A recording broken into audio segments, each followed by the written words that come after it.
Breaking news, बड़ी खबर आ रही है इस वक्त हमारे पास। रायजादा ग्रुप ने नारंग इंडस्ट्रीज के साथ मर्जर की घोषणा कर दी है। इस खबर ने नारंग इंडस्ट्रीज को फर्श से अर्श तक पहुंचा दिया है। ये सब जो अभी अभी हुआ था, ये किसी जादुई सपने से कम नहीं था। लेकिन एक बात जो अब भी सबकी नजरों से शिवम ने छुपाकर रखी थी, वो थी उसकी आंतरिक शक्तियां, जिसे शिवम उजागर करने की कोशिश कई दिनों से कर रहा था। शिवम वहां से निकलकर एक शादी में गया था जहां उसे करण मिला था, जो कि दृष्टि का कजन था। वो शिवम को बेइज्जत करने से कभी बाज नहीं आता था। शिवम और उसके बीच नोक-झोंक कई समय से चलती आ रही थी, लेकिन उस दिन शिवम ने करण की बेइज्जती पूरे रिश्तेदारों के सामने कर दी और वहां से घर चला गया।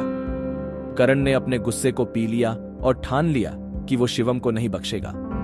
दूसरी ओर अपना खाना खत्म करके शिवम ने अपने बर्तन धोए और फिर वो अपने बेड पर आराम करने बैठ गया। ध्यान या मेडिटेशन करने की महारत उसने पिछले कुछ सालों में ही पाई थी।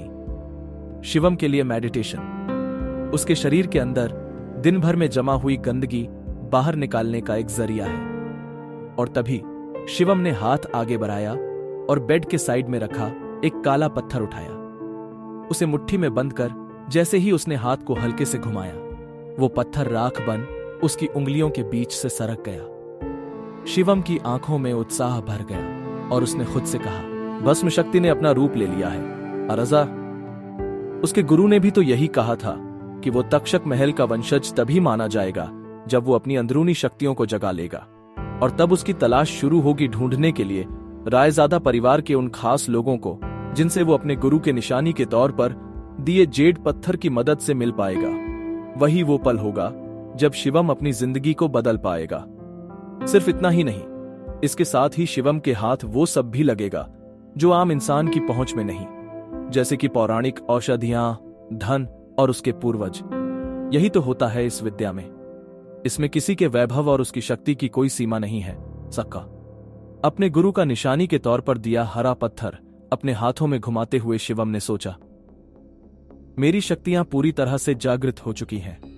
अब वक्त आ चुका है मामले को अपने हाथों में लेने का, एक्शन में आने का। शिवम ने अपनी शक्तियां जागृत होने के बाद उनसे अपनी शक्तियों के दम पर दृष्टि के ऑफिस में हुई सारी चीजों को दृष्टि और वहां मौजूद सब लोगों को भुलवा दिया। यहां तक कि नितिन रायजादा भी अब शिवम के साथ हुई बातों को भूल चुके थे। ऐसा शिवम ने क्यों करा, वो तो वक्त ही बताएगा। अगले दिन शिवम की मुलाकात उसके पिता से हो गई, जो कि इतने दिनों से उसे मिलने के लिए मजबूर कर रहे थे। तुम्हारे दादाजी पिछले 2 सालों से बिस्तर पर हैं, बहुत बीमार हैं। अपने बिगड़ते स्वास्थ्य के बावजूद वो बस एक ही जिद लेकर बैठे हैं कि केवल एक बार फिर तुमसे मिलना चाहते हैं।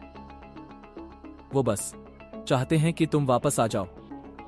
भावेश, जो कि शिवम के पिता हैं, उन्होंने कहा, तुम्हारे चाचा की भी शादी हो चुकी है, लेकिन तुम्हारे ताऊजी और चाचा जी के यहाँ केवल 2 बेटियां हैं।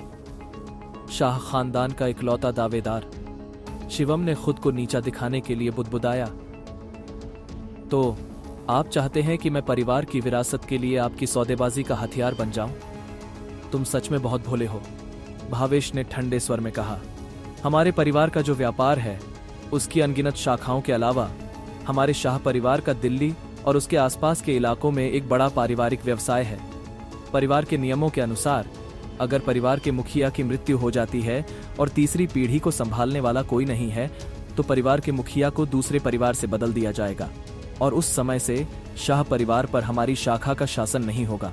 और इसका मुझसे क्या लेना देना है? शिवम ने शांति से पूछा।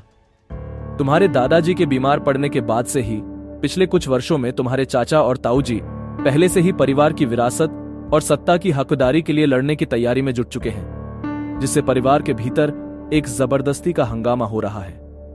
क्या तुम बस ऐसे ही हाथ पर हाथ रखकर बैठे रहोगे और कुछ नहीं करोगे? भावेश ने निराशा भरी नजरों से पूछा। शिवम थोड़ा झुंझलाया और उसने उपहास भरी मुस्कान से भावेश की तरफ देखा। आखिरकार वो अपने पिता भावेश के वास्तविक स्वरूप को भली भांति जानता था। सत्ता के लिए वो दूसरों की भावनाओं की परवाह किए बिना वो सब कर सकते थे जो जरूरी बन जाए। शिवम, तुम खुद ही सोचकर देखो कि क्या तुम वाकई में इस छोटे से नारंग परिवार में रहना चाहते हो और जिंदगी भर इस तरह अपमानित होना चाहते हो? भावेश ने शिवम से पूछा।